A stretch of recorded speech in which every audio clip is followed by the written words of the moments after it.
పొద్దునుంచి సాయంత్రం దాకా తినచ్చు, తాగచ్చు, డ్యాన్సులు వేయచ్చు, ఎంజాయ్ చేయొచ్చు అని చెప్పి ఇన్స్టా ఇన్ఫ్లుయెన్సర్లను పిలుచుకొచ్చి వాళ్ళకి వైరల్ అవ్వాలి, మీరు బాగా ఎదగాలంటే ఏం చేయాలంటే మోడీని బూతులు తిట్టాలి, ప్రభుత్వాన్ని బూతులు తిట్టాలి అన్నారు. వాళ్ళు ఎవరు రాజకీయ నాయకులు కాదు, లేదా జర్నలిస్టులు కాదు.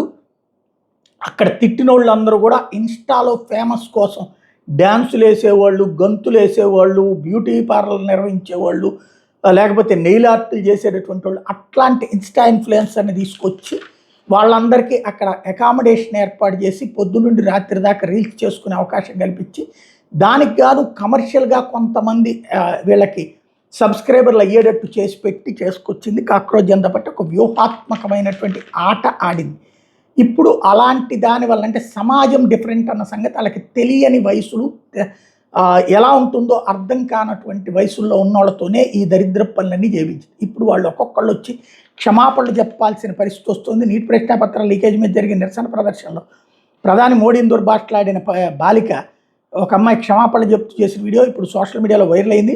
ఇటీవల ఇతరుల ప్రభావానికి లోని తను అలా మాట్లాడానని పోస్ట్ చేసింది, మాట్లాడానని చెప్పింది. అలాగే పోస్ట్ చేస్తూ కూడా తాను కాదని, తన వయసు 15 ఏళ్ళు మాత్రమే నేను శనివారం విడుదలైన వీడియోలో ఆ బాలిక చెప్తుండడం కనిపించింది.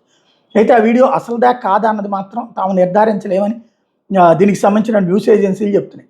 ప్రధాని మోడీ ఒక ఇన్స్టాగ్రామ్ రీల్లో మాట్లాడి తప్పుదారి పట్టిన పిల్లలు కొందరు తను దుర్భాషలాడారని వాళ్ళని క్షమించి సరైన మార్గంలో పెట్టాల్సిన అవసరం ఉందని వ్యాఖ్యానించిన కొంతసేపటికే క్షమాపణ కోరుతున్న బాలిక వీడియో విడుదలైంది.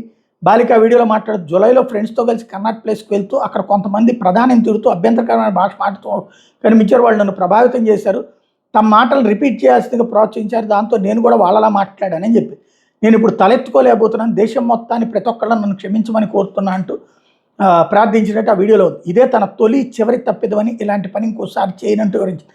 ప్రధానిని తిడుతూ చేసిన వీడియో ఆధారంగా పోలీసులు అప్పటికే ఆ అమ్మాయి మీద కేసు నమోదు చేయడం, నోయిడాలో ఆ వీడియో మీద 0 ఫేర్ నమోదు కావడం, ఆ తర్వాత ఢిల్లీకి బదిలైన నేపథ్యంలో ఇదంతా జరిగింది. మరొక వైపున ప్రధానే క్షమాపణ చెప్పాలి అంటూ దీప్కే గౌడ్ మాట్లాడుతున్నాడు.